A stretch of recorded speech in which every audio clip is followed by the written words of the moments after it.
Hello, can you hear me? Hey man, yeah, I can hear you. Hey, Cade, Can how you are hear you, me? man? I'm pretty good, dude. I can hear you good, man. Hey, thanks for doing this, bro. Dude, you bet. How are you? Appreciate you having me. Oh, thanks very much, man. It's good to see you on. What time is it there? 6 o'clock, is it? 6 p.m. Yeah. Oh, jeez, feckin' 12 o'clock here. It's not night time. Yeah, I'm sorry about that. Ah, no, don't worry, man. I'm a bit of a night owl, anyways, you know. I figured as much. I mean, we're musicians, so like Yeah, yeah, it's kind of par for the course, isn't it? yeah, I remember Prince said rock and roll hours were from 7 to 7, so that's when he made records was 7 p.m. to 7 a.m. So Do you have like a time date on when you or a time date? Do you have like hours that you record when you're doing your stuff, or do you have set times or anything like that?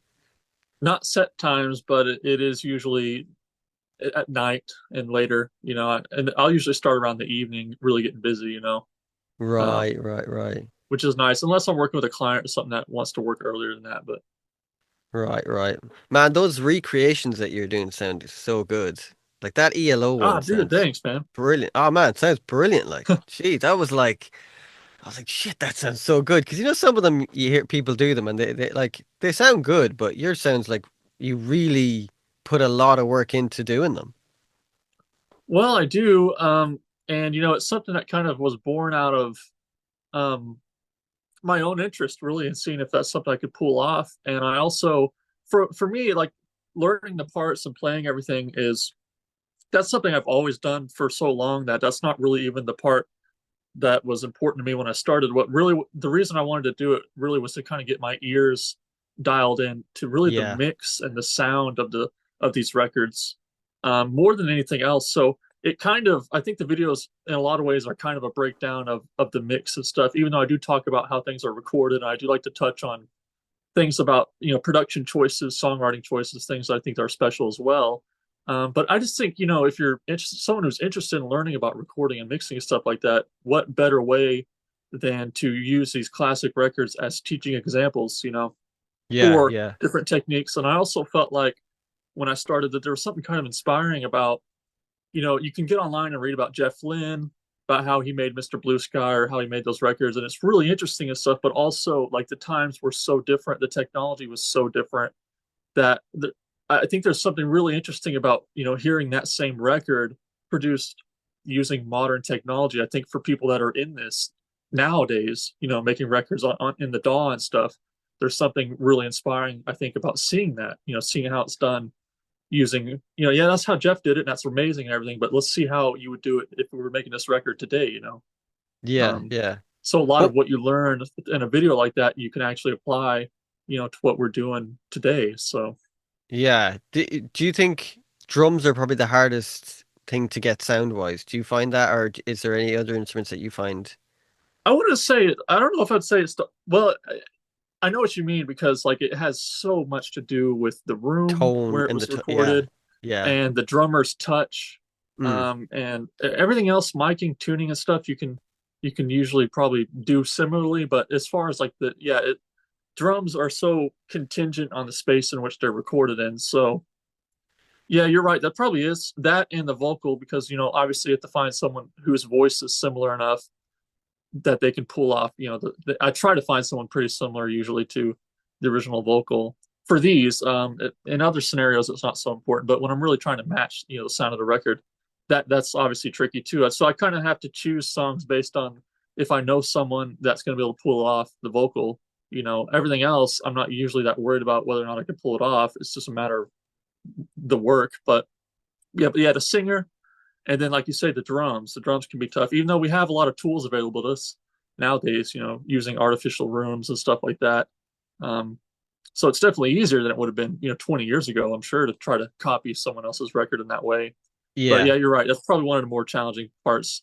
And then even just like the feel and the pocket of a drummer, like I have my limitations in regards to drumming, and then I have to think about, if I'm doing a particular song where I don't feel like I really have the right feel on drums, do I Mm. know someone that can do it as well? So I would say the drums and the vocals are similar in that way as well.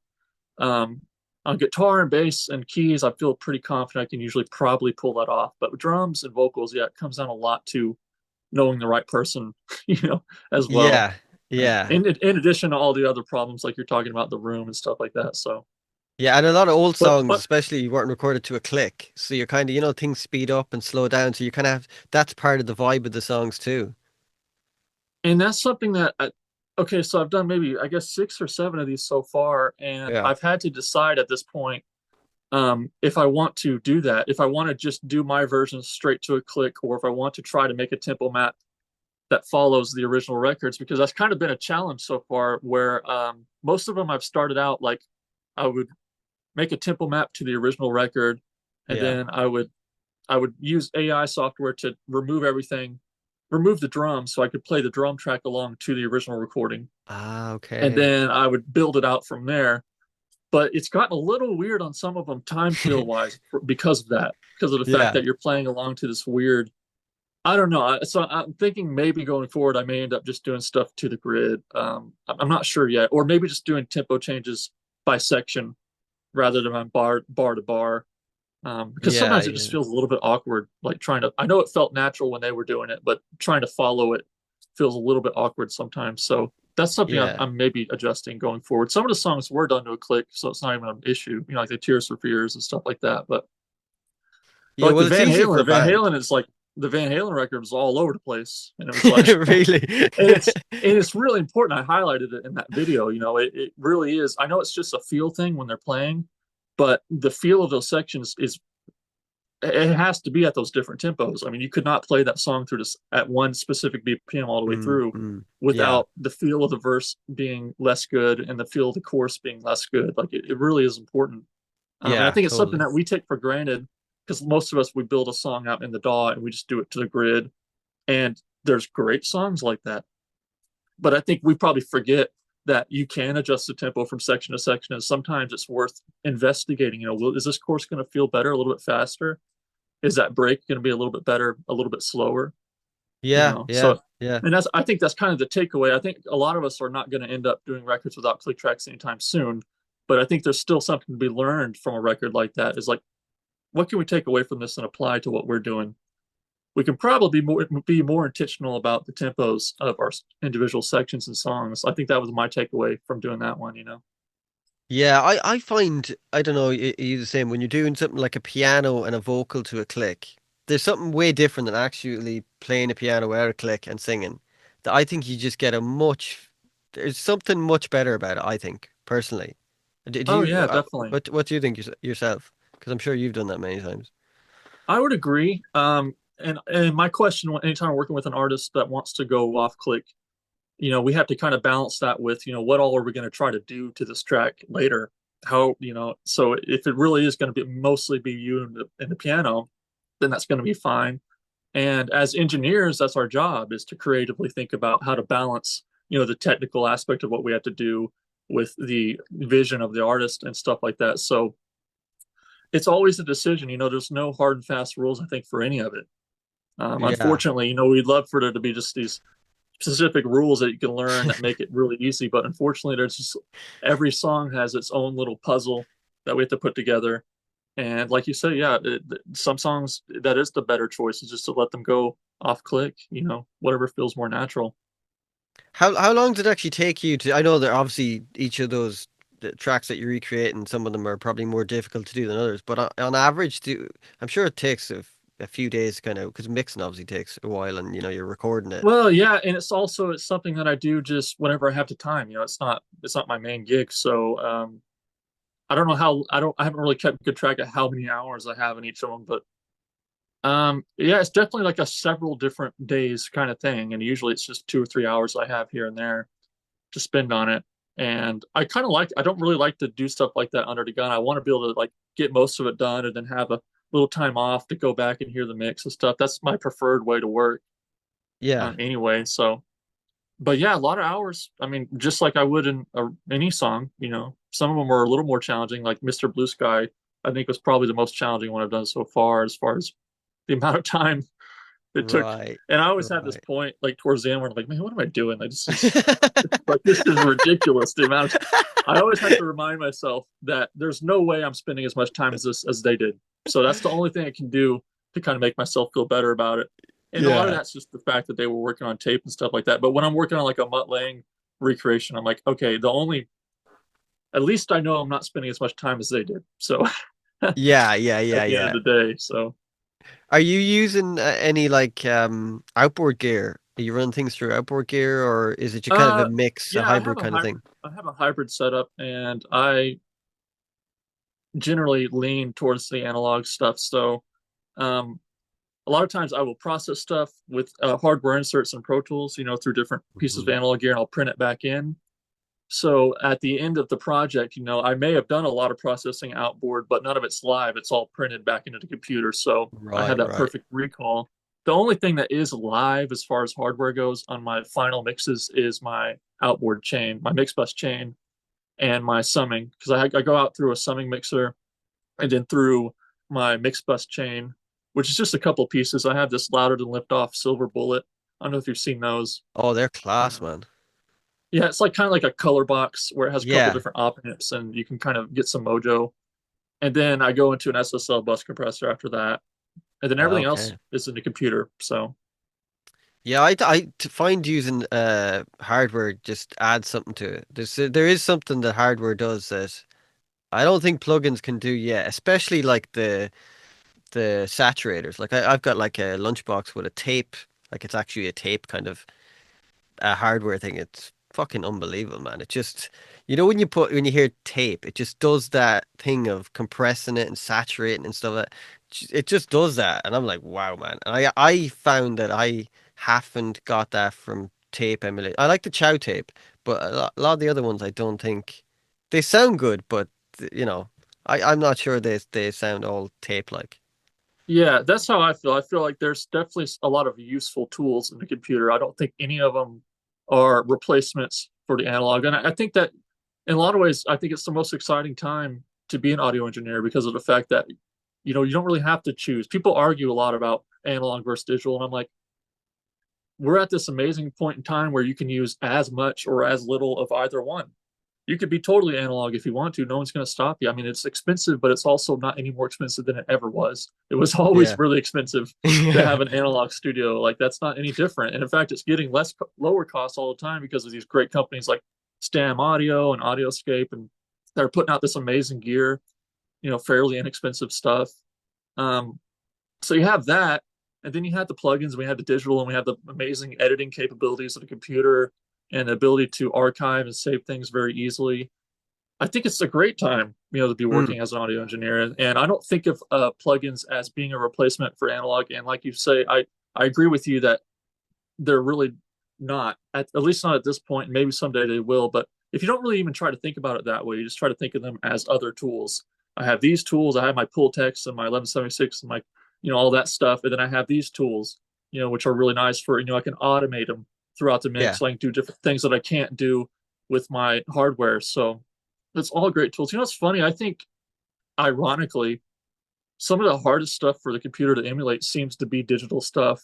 I have these lexicon delays and eventide stuff, these harmonizers and things like that are just absolutely magical sounding when you put stuff through them. And it's weird because it's digital, but I know that the word digital meant a very different thing in Yeah. 1975 than it means today. Yeah. So there's something a lot different about those boxes than their plug-in counterparts. And it's funny enough, I find myself reaching a lot more for EQs and compressors in the box than I would delays and reverbs and harmonizers and anything that's like kind of a digital effect. I Right. seem to have more success going out of the box. Um, I've been and then interested about getting one of those. Sorry to interrupt. Quick one. oh, and I was gonna say I mentioned my mix bus chain, which was that silver bullet as an SSL bus compressor, and that's always kind of like my recommendation, like for anyone that's working in the box, but they're thinking about maybe getting some of their first pieces of hardware. I think that's a great direction, a great place to start is with one of those ladder and lift off boxes because it really is just that mojo that you can put on your whole mix, and I think everything else kind of comes together a little bit more easily after that. So Yeah. that's one Yeah. one of my recommendations. But then the tape thing is a whole other animal. Like I know that there's some analog tape eliminators out there, like you're talking about as well.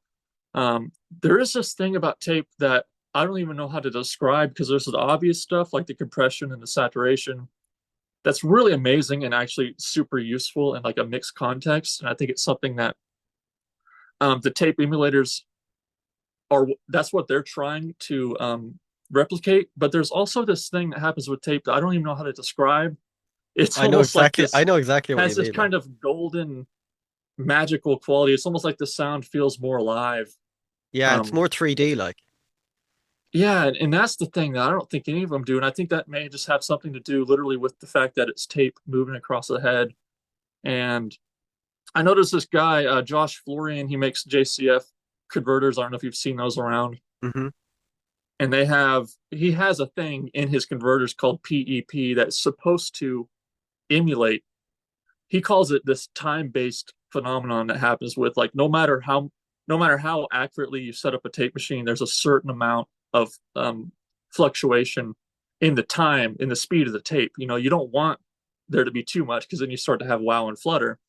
But even Yeah. on the most well set up machine ever, there's a little bit, you know, compared to digital, which is completely static in its sample rate. You know, it never changes, it's perfectly static. And it's possible that that's one of the things that we're hearing on a tape recording that kind of makes it feel more like there's a breath to it, like it's alive, is Yeah. just that subtle fluctuation in the time of the tape speed. You know, at least that's one of my theories. But Yeah, yeah, it's and the only thing about tape is it's so hard to maintain now. You know, it's just like routine like going down that route, I'd be like, nah, man, I get too obsessed with that kind of thing. So I was like, nah, I'm not gonna. I was fortunate to work at the studio called the Church Studio here in Tulsa, which was a studio built in the 70s by a guy named Leon Russell. And yeah, it was an old church. He bought it in the 70s. He made it into this amazing studio. And then, you know, it's changed hands since then several times. But the newest owners, those are the people that I worked for, invested millions of dollars and they made it this really amazing studio. And I had the opportunity I had worked a little bit with tape before then, but I had an opportunity. They had a Studer A827 there and they had an Ampex ATR 102 master deck as well. And so those were amazing machines. And then I had a Mara MCI JH110 for a while, and I sold that just recently to get an 8 track. And so, like you're talking about, you know, the maintenance side of things and everything, I traded, you know, the Mara was like, I don't know if you know Chris Mara, but he goes through and he refurbishes these old MCI machines, makes them basically like brand new. So that thing essentially, I had never had to do any maintenance on it. You know, it was always, it ran flawlessly. And I sold that. And I bought an older, non-refurbished MCI JH110 8 track, and now I'm really getting like a rude awakening about like the amount of work and maintenance it takes into keeping 8 channels going all the time. And but the sound, it's just like it's what that thing. It's just like man, it's like but the sound, and it's like just, that's what I'm grappling with. Is like it's 40 years old technology, and there's a lot of moving parts but then there's that sound that you can't get any other way. So it's just like, you know, Yeah, it's that balancing act. I've talked to a lot of producers who worked on like ta you know tape, and they've worked on like loads of good records, and they always say the sound of digital, it's like that. You know, everything the tra like you know tape does something to the transients, and tape, you know, hear old records. N Digital sometimes everything can be like there, and with tape things have like everything's in a different space, and I think that's when I hear a record from tape, you kind of go, oh, you can kind of 70s records especially. Just I think the spatial elements of them are incredible. I think the 70s is kind of the pinnacle of the analog sound. I And I agree. think that has a lot to do with the fact that they were working with lower track counts. And as we got into the higher track counts, we got into the more narrow tape path on the tapes and stuff like that. I think there was something lost a little bit in that. So I think like, you know, 2 inch 16 track, you know, if you think like mid to late 70s, you think of like Heart um, or like a James Taylor album or something like that. I think that was almost like the pinnacle of like, except for, I mean, even the Beatles, you know, you listen to the stuff that they did on that J37 4 track and 8 track, you know, using 2 machines.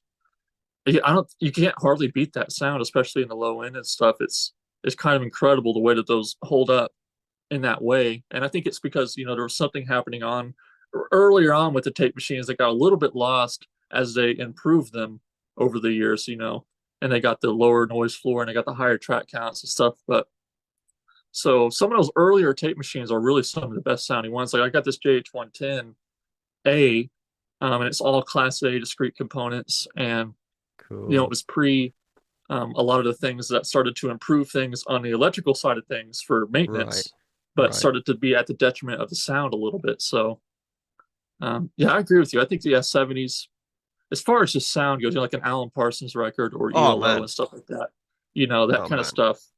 Kind of a lot of 80s records for me, you kind of lose me on because once the whole gated snare stuff came in, I'm like, it works for some music, but just from there's something like the just 70s records have that kind of vibe to them, there's a certain looseness to them as well, especially the drum sound. I like that kind of dry but fat kind of drum sound. Yeah, and I've been listening lately to a lot of stuff like Blood, Sweat, and Tears and Chicago, like late 60s, early 70s, Todd Rundgren. Oh yeah, And man. there is something like, yeah, there's something kind of just that feels so alive about it. Sly and the Family Stone. I've only had this feeling recently, but I'm like, man, there's something so like human Yo. about these records. And sometimes I feel like I'm working on a record. I just need to go listen to some of those records again just to kind of recalibrate myself. Because I think this is not, I think I'm taking all the humanity out of it. And so that's more like a recent thing. Where I'm like, do I need to have like a playlist of reference tracks, not even for mixes, just for like humanity and vibe? Like, okay, I need to switch over to my reference playlist to make sure that I'm not getting too Yeah, yeah, inhuman yeah. here. Do you Um, use reference no, I can't speak. Do you use reference plugins? There's a yeah, I ref use the- metric AB Okay, I use by something Plug similar. Alliance. I use something similar, yeah. I do find though sometimes if I don't know you the same. I'll have like seven different like tracks up and then I'll be like, "Oh, I like the sound of that one." And then I'll mix to that and then I'm like, "Oh shit, but I like the sound." Like, you can kind of if you have too much up, I think you can kind of change. And especially I think it's if you like old records, you tend to mix in that way sometimes. So they're a lot darker, I find, which I like. I don't like kind of overly bright stuff nowadays, that kind of fizzy kind of shit in the top end. Yeah, I find, yeah, using too many reference tracks could be, it's actually hard because it's hard to find like a really good reference sometimes. When you're working on like an original song or something, it can be really hard to find like a great reference. So I don't use reference tracks like a whole lot for just mixing regular music. I obviously use it when I'm doing the recreations because there's a perfect Uh, copy of the song. And like I was telling you about the kind of humanity of it, that was one of the things I was really, really struggling with on Mr. Blue Sky because it's every time I would flip it over to his, I'm like, man, it just has, which is why I wanted to do it. I want to do a few more 70s records. I've done quite a few 80s records, but I want to do a few more 70s because there's that sound where there's not any effects. There's no effects on an ELO record. It's all just natural spaces and a little bit of doubling sometimes and stuff like that. And that's really what the challenge was. It's like, okay, now my digital sound is like completely raw, completely exposed, and I have to try to get all of that vibe that he has in his record. And there were several points where I switched over. I'm like, man, I don't know if I'm gonna be able to get this one because it was just so his had so much of that just analog, rich, just warm, inviting kind of thing that makes you want to listen to it over and over again. And then I flip it over to mine, it'd be like kind of cold. And so yeah, that was one of the more challenging ones, literally just for that reason, the sound, just that analog sound of those yeah. ELO records.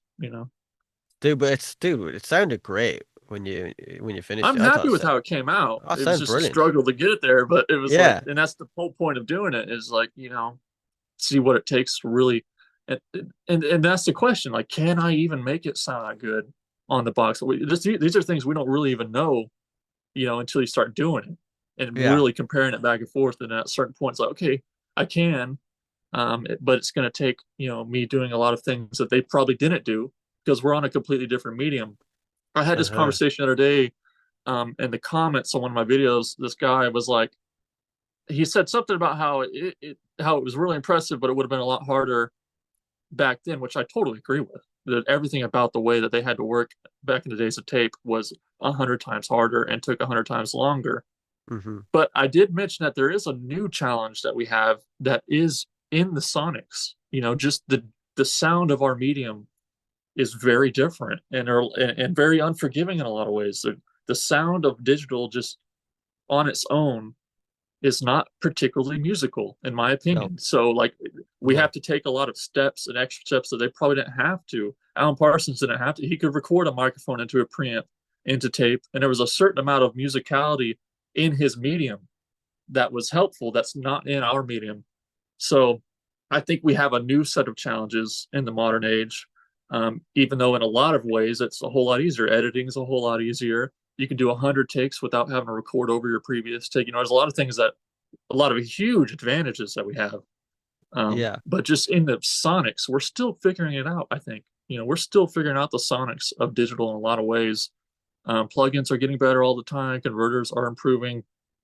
We're still in the middle of it. We're not really at the end of this Yeah. medium yet. We haven't really figured it all out. So Yeah. Do you do this with your music? Is something that I've unconsciously did, but I kind of didn't realize I did it till I was talking to someone, maybe a few months ago. I was like, all right, we're just talking about old records, and you couldn't copy and paste the chorus on an old record, so you had to sing it. So sing it again. So it would always be slightly different, and I always do that. I never really copy and paste chorus. I've done it maybe if the odd time, but mostly I don't. And you get like there's certain things I think that adds to those records too, because it's slightly different. It's not exactly the same. yeah, definitely. For me, it totally just depends on different things because like if the aesthetics of the record is that this is like a modern radio sound that they're after, then I know Get you. that copy and pasting it isn't really going to matter. And then then also if the singer got this killer chorus, and I know it's going to be the odds of them getting one that good again. It might take a lot of time, whatever. I mean, those are scenarios where I will copy paste. So for me, it totally depends. On my own personal music, I'm a lot looser about that stuff because of the fact Uh-huh. that I don't know. When I'm working with a client, I always feel this kind of like I'm supposed to give them probably a pretty commercial sound and all that stuff. So I usually do things what would be considered probably the more standard way that modern records are done. With my own records, it's totally just like I'll sing it again, and if it's a little pitchy, I don't care that much because this is Yeah. my music. Like Yeah. I'm like, and the truth is, I think it's okay, that if it's not absolutely perfectly in pitch, but if I'm working with an artist, I know I can feel there's a little bit of insecurity that they have or stuff like that. Then I'm gonna go the whole 9 yards. I'm gonna pitch it really good, and I'll probably copy paste a particular line if it's really great, and I'm gonna do all that stuff to help them out and give them a really commercial sound. So it again, I hate it because it sounds like there's no routine to any of this, but there just isn't. I don't think you can make a regimen or a template for music, um, unfortunately. But Yeah, yeah. It is all those. I kind of like mistakes. Like I was saying about my friend Phil. He sent me a multi-tracks of Hendrix because he recorded Hendrix, and you can hear on the vocal of Foxy Lady, he's like, like clearing his throat, like yeah, it's on the record, but you just can't hear it. And if that was ours, you just cut all that out. But it's like just it's there, and you can't hear it. I think that's cool. I love all that stuff. yeah. Well, I do too, and not only do I don't even say I think it's cool. I just don't care about it. Like I don't care about cleaning up the vocal all the way through the song if I don't audibly hear it. But Yeah. I've had experiences with again clients where it's like I'll get 50 revisions back and it's all of them sitting with their headphones like this with it turned up. Like, I hear a lip smack at blah blah blah. I'm thinking so I have this little bit of a thing where, like I said, when I'm working on other people's music, I'm a little more um I will go through and clean stuff a little bit more than I will on my own records because I've had too many of those experiences with Right, right, clients where right. they're like, and I can't explain to them. What am I going to tell them? Oh, it doesn't matter. You shouldn't be listening to it like that. It's their music. So if they want it Yeah. perfectly clean all the way through, I always have this joke. I never say it, but I always want to say it. Like, when was the last time you heard a record and you thought, man, that's an amazing song? I didn't hear one noise. Yeah, yeah, yeah. I love that song. I didn't hear one noise. Yeah, yeah. I think records for the last, it could be more, 10 years, sound wise, they're all very similar. Like, there's not much of a thing that Well, kind there's of, about three guys mixing all of them, so yeah, yeah. you know, That but could be it. Yeah, yeah. That could yeah, be it. only about three different guys that mix all the top records. So, and they're amazing, but it does end up being kind of homogenous, like you say, when Yeah. it's the same people. I think that's probably the main reason. The labels Yeah. like to hire a lot of the same guys. One guy has a really big hit, like The Weeknd, like Blinding Lights or something, and then now every new artist is going to send their music off to that same guy, Mm. until that sound gets replaced by the next hit, that has a little bit different sound, for that Yeah. year or two. Yeah. I thought it was cool actually that Billie Eilish kind of her sound was a bit more darker. I thought that was kind of like it mix wise. It was like when I heard it first, I was like, oh, that's kind of interesting. It wasn't super fizzy, you know what I mean? It was a very dark, almost mid-rangey, that kind of 400 or 500 thing they were pushing out. Yeah, rarely, very, I'm not super familiar with her music. I did listen to one album recently because I was working with an artist that was one of their references, and I was pretty impressed by Yeah. just the uniqueness of it. They definitely have their own thing, and I think, yeah, they definitely, kind of inspired this whole new wave of pop music for this little while. So Yeah, yeah. I like it. Wouldn't listen to it all the time, but I like it. Did you win that Sweetwater? I thought I seen something on your page about you winning a Sweetwater yeah, yeah, competition. that That's was I class, won a man. grand prize. So Congrats. yeah, that Congrats. was really amazing. It was kind of funny. So they called me Yeah. and they told me that they were just checking in on these picks I ordered. That's what he said, and I got this sinking feeling. I was like, "That's not, dang it, man!" I don't even think I ordered picks. And he goes, "Ah, I'm just kidding. You're the grand prize winner." I was like, "Yeah, that was pretty amazing." Um, Class, dude. yeah, they gave So- away all that amazing gear. And then they did this whole press release where they reached out to all these radio stations around town, and so I was on the news, and I was like, I'm like, wow, man, I didn't know I won like Def Leppard Idol over here. It's Wow. pretty cool. Wow. It Man. was really amazing. Did Def Leppard hear the mix?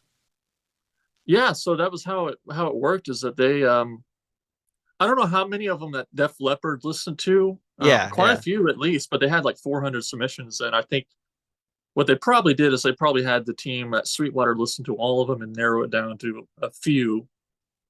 I'm just saying, I'm speculating. I don't know exactly. The Def Leppard guys did choose the winner, Mm. so I don't know how many they listened to, but that's how it worked. Yeah. Man, that must have been cool though. Just to like put all that work in and then get something out of it. Like that's fucking cool, dude. Yeah, and I almost didn't do it. It Really? came down to the very last minute. I mean, I literally submitted it on the day of the deadline. I was up all night the night before editing the video because I had just gotten Right. the music done and all the video shot. So it was absurd. And I had this feeling where I'm like, man, maybe I should. I almost gave up. I was like, nah, whatever. They're probably not going to win anyway.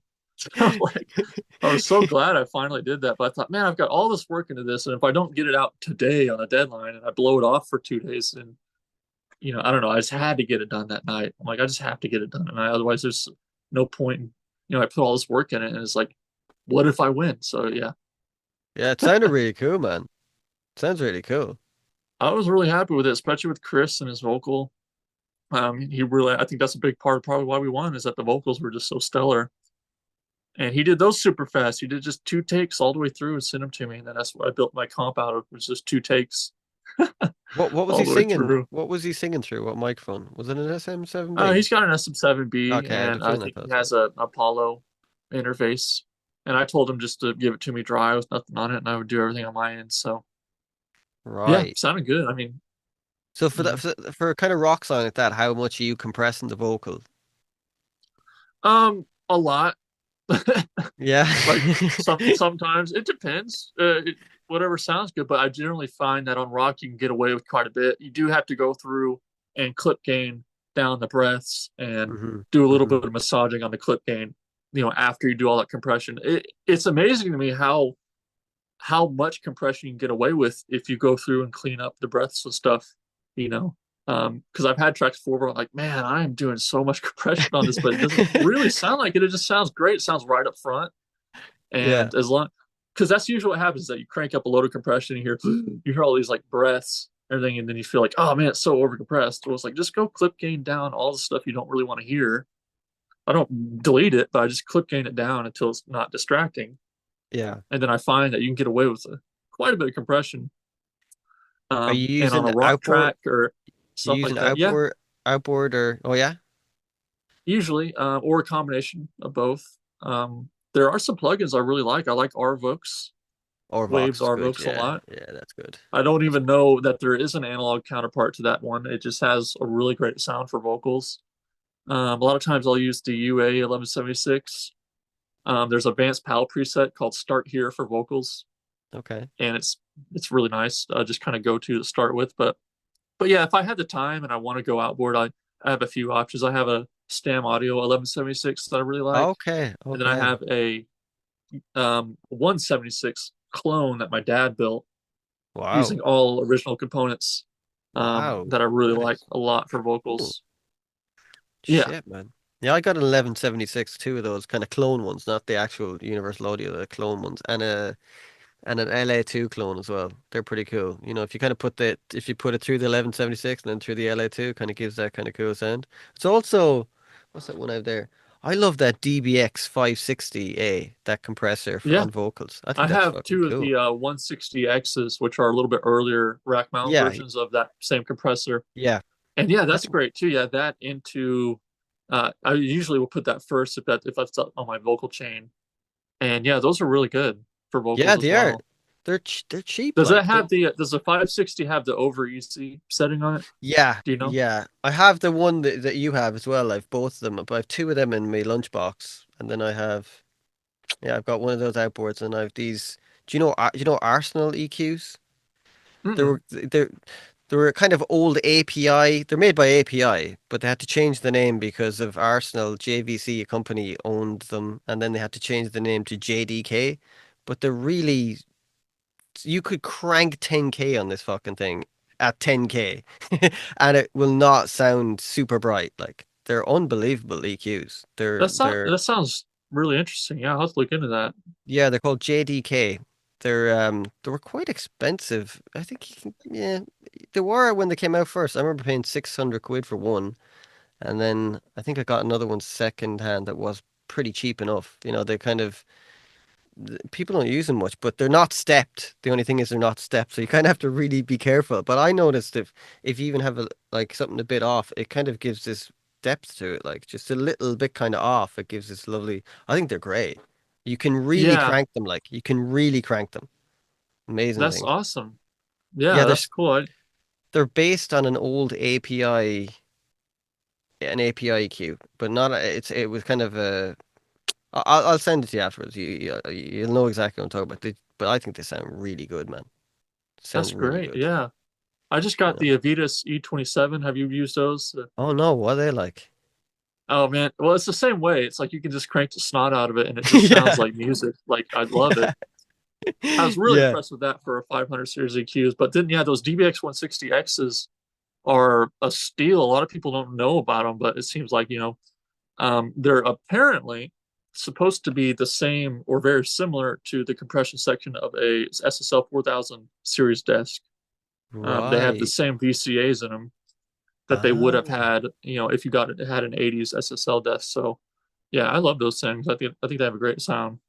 right. I remember But I yeah, got. 500 series EQs can be really hit or miss, but I'm interested in that one you're talking about for sure. Yeah, they're cool, man. They're cool. You'll definitely have to get them secondhand, but they're really cool. Yeah. There's another. There's do you know do you know Roger Meyer? Do you know Mm. Roger Meyer? He used to make pedals back in the 60s, but he makes this um tape like it's a 500 series tape emulation, and there's like just two knobs on it. And seemingly when you just put this thing on, it just sounds like tape. Like I know Oh, people who that's have cool, them. man. It just sounds like tape. You don't have to do much. I think there's like a bias knob and then another knob. There's not much to it, but like it's just supposed to sound amazing. It's supposed to sound amazing. I was going to try and get one, but just with Brexit, you know, we get charged massive amounts of tax because of England now. But it used to be, so I was like, oh, I would have got one, but I know people who have them and they said they're like just you put them on and they're mojo boxes. You know those kind of I, things. I need to Instant check that mojo. out. That reminds me of the Handsome Audio Zulu. Did you ever see those? They're like this Yes. yellow Yes. box that came out here, and I had one. I kind of wish I still did because they've gone Oh, up, you and got I rid of sold it those. just Oh I did well man. years ago. Yeah, years Yeah. ago. I couldn't hear it, but it could have been me. Yeah, I'm sure it was at that time. I probably didn't have the ears for it, because I would Sh- run stuff through it and I'm like, man, I can't hardly hear what's different. Man, so I didn't hold on to it. But get a birdage. I'll show you this here because my thing is here. It's called a birdage. You've got a low end bump, and then if you put it down, it goes from mid to high. But it's really cool. Like that thing is just I'm it's definitely got interested, especially after trying to get that MCI working. I'm like, okay, well maybe there's some alternatives, yeah. things I Because could run stuff I was through. looking at that Handsome Audio one, and I was like, I heard some stuff off it too, and I was like, I wasn't sure how this. So now that you said this, you didn't hear much. I'm like, okay, yeah. I kind of got that vibe. It was like people were saying, "Oh, it's doing stuff," and I was like, it It's sounds. I wasn't very too subtle, and sure. I Yeah. used to really like crank stuff into it just to get it to where I could hear it doing something. And like I said, that was years ago. My monitoring wasn't as good. It may have been doing more than I was able to hear at the time. So that's why I kind of wish I had another one to try again. But yeah, I definitely don't remember being like blown away. I mean, for sure, it was definitely whatever was happening was definitely really subtle. Okay. They're hard to get now, though. Those things. I think so, 'cause I don't think he makes them anymore. And last I checked, Okay. they were like over $1,000. It was I got it for like I think 600 when I Wow. bought it, and I sold it for the same amount. So I think they've gone up. Yeah. How do you find summon? I don't use a sum box or anything. How do you find it on your mixes? Do you think it adds much or? Um. Well. It depends. This is something I've tested a lot. And when I was working at that studio I was telling you about, we had a Neve 8068 console. So Wow. like really amazing console. And while I was there, I did several tests to kind of determine how much it mattered and when it really mattered. So the way I was thinking about summing is that okay, well there's different factors to summing. There is the actual putting together of the tracks, which is done with wire, whenever it's happening analog versus digital, which is done with I's and O's and it has a digital process of doing it. I don't know much about the in the box processing, but Hmm. so there's that factor. There's the putting together the tracks, but then there is the extra harmonics of whatever the electronic components are, whether that's op amps on each channel, whether it's a passive summing mixer into a pair of, stereo preamps to bring the level back up. So there's those factors too. So there's the color of the electronics, but then there's the actual literal summing that's happening. So what I did is I did a test basically where I would run just two tracks, just a stereo mix out through the console, so I knew that I had the same color, Right, across right. the mix. Hmm. If I was comparing it to in the box, then I wouldn't have that Neve color, so I wanted to account for that. So I had a test where I did a stereo mix through just two channels. Yeah. And then I did another version where I broke it out into 8 different channels, which is my current setup right now. I have a certain way that I break it out between 8 different buses. And then I did a 16 channel version. And then I did a mix where I had every single track broken out on the console. And I tried to be using signal generators. I tried to get it all level matched and everything to where it was the same exact mix every time. I just wanted to see how much these, different ways were fully broken out on a mix, just like if you were doing it analog versus 8 channels of just summing versus just a stereo mix. Hmm. And what I determined, at least for myself, is that it was almost like there were some diminishing returns in the higher track count. I felt like there was a really big difference, a really important difference to me between the purely in the box mix versus the 8 channels. I felt like there was a much less big difference between the 8 channels and beyond. Okay. And so what's funny too about this is that I don't know if you know Mark Daniel Nelson. I do, He's yeah. like, on YouTube, Not incredible personally. engineer. Not personally. Yeah, not well, I don't know me personally either, but I just watch him on YouTube, and I was Yeah. watching one of his videos, and this was after the fact, after I already had this whole setup.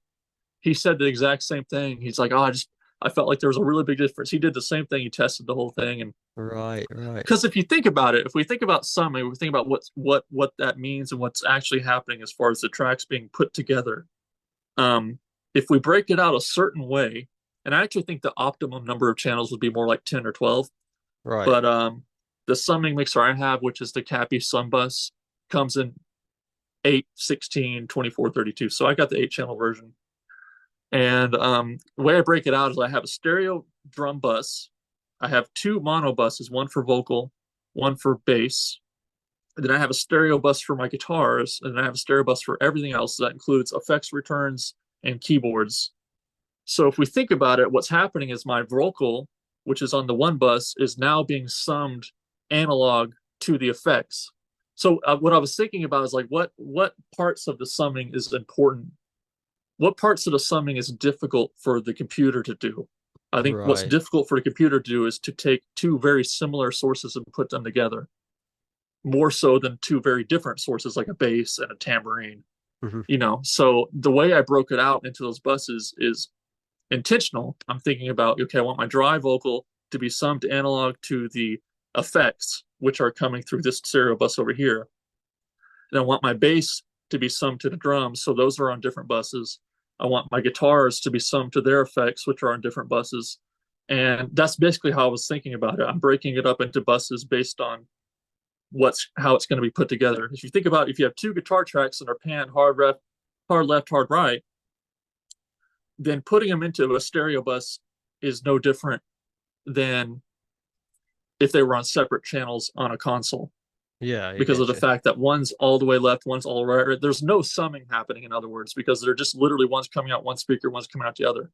So whether or not they're going to a stereo bus or whether or not they are on individual channels on a console, hard pan left and right, Hmm. doesn't matter because there's no summing. Summing happens whenever the tracks have to be on top of each other and be put together by the software or by the wire.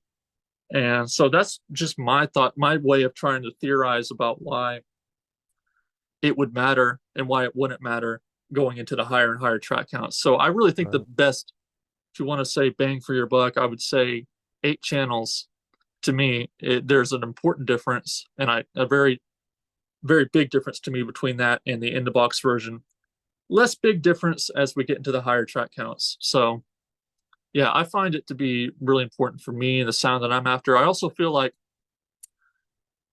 just putting the stuff out there immediately feels more like a console. Like when I'm mixing, it immediately has Yeah, yeah. more of a certain glue to it.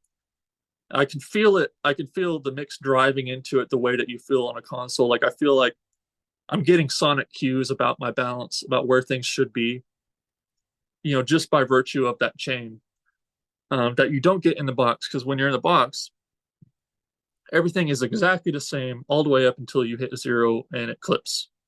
Nothing about the sound changes, which isn't true in the analog world. Whether you're going to tape or whether you're mixing on a console, you get sonic cues about the sweet spot of things because it has a sweet spot, and you get to Hmm. mix into that. And I just find that my mix comes together a lot faster Right, working that right. way. I feel like if whenever I switch from because I have two buses in the computer, I can switch real quickly between the out of the box version and I have an in the box bus, which is useful Okay. to have sometimes. And I always find that like, man, if I was working on that in-box bus doing my mix, I'd have to work 3 times harder, Right, to get right, just right. some of that glue and that mojo that just happens instantly when you go out through the mixer. So I've had passive summing mixers in the past. Right now, I'm really happy with the Cappy because it's very much designed like an actual API console, just in a rack. It has discrete op amps on each channel. It has a lot of mojo, and that's what I want. If I'm going to go out of the computer, that's what I'm trying to get. Um, Cool. so I'm Hmm. really happy with that one. I don't know. I haven't investigated many of the other mixers out there. That was the one I kind of latched onto right away, and that's what I've been using for the last Hmm. couple of years. Yeah, it's been something I've been meaning to kind of get into. I'm like, do I, it's kind of like there's so much you hear about it that people go, it's completely amazing. Some people go, oh, it's not amazing. It does. Do you find it depends at what bit you rate you're recording at as well? If you're recording at 96 or what bit rate do you actually record at? I don't know. I record at 96K, Yeah, me too. and I never really have a reason to record any other one, so I can't say Yeah. whether or not that matters with the difference. Um, yeah, yeah, I record at 96K everything I do. So Yeah. I think 96 is just there's just something slightly better than 24 bit or not 24 but 48 and 41. There's just something a slight more depth, I think. Maybe that's in my head, but I well, that's there's what I definitely find. more details, higher resolution, and you're giving the computer more to work with. I don't know. I haven't. It's been a long time since I've tested that kind of stuff. I've just kind of went with 96. Most of the engineers that I like record at 96. So I just feel like probably the one. I don't know if I could. I literally don't know if I could hear the difference. Like if someone played it for me back to back, and it's been so long since I've done any kind of test like that. So Yeah, I think doing too much tests, you just can get stuck in that. You know, you can get too obsessed with it. You're like, oh, and then you hear like, it can just be. Sometimes you're just better off just fucking make music. That kind of way. Yeah, I definitely do. I mean, I do both. I do. There are times where I'm just kind of in that mood to test stuff, and then there's hmm times where I'm hmm just like, I don't even want to think about it. That's the way I think about it is like we have the periods of time that we spend testing stuff, so that when we're in the creative mode and we're working on an actual mix, I don't have to think about it. I Like I've get already you. determined that this microphone sounds better through that preamp with this resistor with blah blah blah. And now it's just set up and ready to go when I'm actually doing a real record and I know that things are in the background the way they need hmm to be. hmm So hmm yeah, definitely I don't like when I'm in the mood, like when I'm recording a song and I'm coming up with a guitar part, I do not want to try out microphones. And so Yeah. I hate that part of it. Like I just want to go with this microphone and that preamp. I know that's awesome. And Yeah, yeah, yeah, it's a very yeah. different headspace for sure. That's one's very technical and one's completely not technical. So Yeah, yeah. Records wise, what records were kind of important to you when you were growing up or even now? Like, was there certain records? Because there's always certain records for everyone, but what were oh records that yeah, really? no, growing up, well, I was fortunate to be exposed to a lot of really good music because my parents were musicians. Okay, right. And so I think so music was like always around. And it as a kid, I didn't think it was cool or anything. Like, it was almost annoying. It's like what your parents did, you know. They made me practice and they made me, you know, it was like I wasn't into it. Um so there's a lot of great music that I remember hearing as a kid that I didn't really latch onto. I didn't care. It was like I wanted to go play, ride my skateboard or whatever.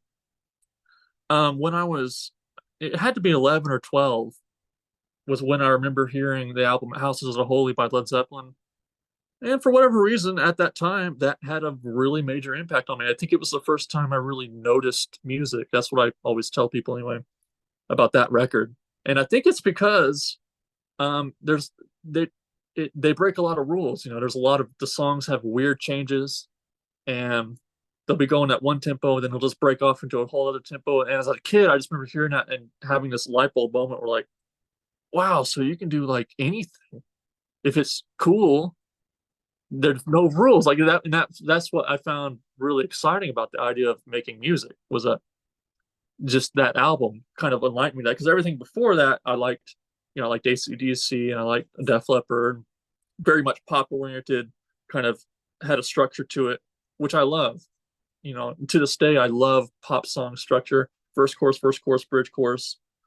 I'm definitely not like a snob about that stuff, um, and I'm not like a prog head or anything. I'm just saying that like at that time, that's what kind of made me notice music was like, oh wow, they're doing all this weird changes and stuff, and yet it's awesome. So like, so there was that album. After that, I think the next really big album for me was probably Abbey Road by the Beatles. I love everything by the Beatles. I'm a huge Beatles fan. That album, for some reason, especially the second half, you know, the B side where all the songs are connected, that was another thing that I found really inspiring. You know, just hearing the way those songs went into each other. So that album blew me away. Another one was Sting's Ten Summoners Tales. That was a really big album for me because I think I remember seeing that video of them playing in that castle, you know, where Vinny, I don't know if you've seen it, but Vinny and Dominic and you know the whole band, they're playing in that castle, and then there's Hugh Padgham over there. They have this big console, and he's in the same room. They're all in the same room, and they're just playing all these songs as a band. And I know it's just a music video, and we're not hearing like the actual live take and stuff. But I didn't know that as a kid, of course. But so to me, I think as a kid, what inspired me so much about that was seeing it all happen in that room, seeing the band play, seeing the guy at the console, and I just knew I'm like that's the only thing I want to do. That's the only thing I care about is making that feeling, making music that makes me feel the way that this music makes me feel right now. Um, that was really inspiring to me, that record. So after that, I don't know. I've been all over the place. I had a prog phase, you know, with Rush and Yes, and I still love that stuff. Like I kind of go through phases and move on, but I never like start to dislike the stuff I liked before. You know, I still like all that music. I just don't necessarily like listen to it all the time. But Prague, yeah, Van Halen. I had a kind of an '80s rock when I was a kid. I was really into that stuff. Of course, Def Leppard, but Van Halen was a really really big influence. And then later on, it was like Steely Dan and Doobie Brothers and the Carpenters and kind of ELO and like a little more '70s. And then I got into the new wave with the '80s, Tears for Fears and different stuff like that. And then some kind of R&B stuff. I like Babyface a lot and Prince. Um, so I don't know. It's just I kind of go through different eras, all the time where I'm into different stuff. But yeah, those are the records I remember being really influential. Do you like much jazz music or anything like that? I haven't listened to a ton of jazz. Besides, I wouldn't put say Steely Dan as jazz, but like that's about as jazzy probably as my listening goes. A little bit Okay, of fusion, like I would say like Jeff Beck or Weather Report, but not a ton. I don't have a ton of jazz. man, I was you in got jazz band in high school, but yeah, I wouldn't say ton of jazz, but jazz is just like the fucking so good, man. Like there's so many good records. I'm totally love jazz because it's just like well, you need to send me some after we're done, and I I'll will check for out. sure, man. I will for sure. Like Yeah, because I there's mean, I would love to like jazz more. I just haven't really heard anything yet. That like I always say to people, like there's always gateway records. If you want to yeah, get someone into that's what I rock, need. I need some yeah, yeah. gateway records. Yeah, gateway. There's many jazz gateway records, but I think the biggest gateway jazz record for a lot of people is "Kinda Blue" by Miles Davis. Okay, Have you heard that? I've heard the main song. I'm sorry, I Okay, can't remember. okay. Well, listen to that record. That is just amazing. Or like even Dave Brubeck "Time Out," or you could Wayne Shorter. I'll send you stuff. I'll send you some stuff, and Yeah, you can because there's just so much. It's like anything. It's like another world. But what I love about jazz is that it's like it's like if the Beach Boys were playing on the Beatles records, because all these lads were just like playing on each of the records. You'll see like Wayne Shorter will appear on someone record, and then Herbie Hancock. So it's all these guys that were just unbelievable players, all playing on each other's records, which you didn't get right. with like Yeah, rock music. You know what I mean? It was like very singular in that way. But with jazz, they were just like, oh, I'm playing his and I'm playing his, and it's just like another world, I think. Which music is yeah, anyways. that's But kind of cool. yeah, I think you dig it, Yeah, man. I think you that's what I definitely. need. I need some gateway records, and then I will become a jazz head. Yeah. Do like a jazz, one of those jazz videos, recreate a jazz song. It's funny Yeah. because a lot of these Blue Note Records would be a blue label back in the day. Oh, okay. Back Yeah. and a lot of them were recorded in like his parents' house where he used to record them and terrible acoustics and everything, but they sound brilliant. They just sound I don't know how they just sound amazing. Just Rudy Van Gelder, just incredible. The only thing about it is piano sound wasn't very good. It was always quite distorted, but everything apart from that is like quite just. You're like, how did they record that? And like. Someone 2 track, 4 track, you're like, man, I'm just amazed, because they had to like come up to the mic and go back from the mic, because just of all that kind of stuff. Just incredible, dude. Incredible. Yeah. Shit, That's man. amazing. Anyway, I've probably taken up too much of your time, man. I was saying to you about an hour, so I'm sorry if I Oh, okay. Well, I hey, I haven't I even been tend to paying I attention, tend to so all right, I'm sorry. I was like said I tend to waffle on too much, man, so sorry. and it's So easy to do, especially with music stuff. So yeah, man. If people want to catch you, how can they catch you and like listen to your music and all that jazz?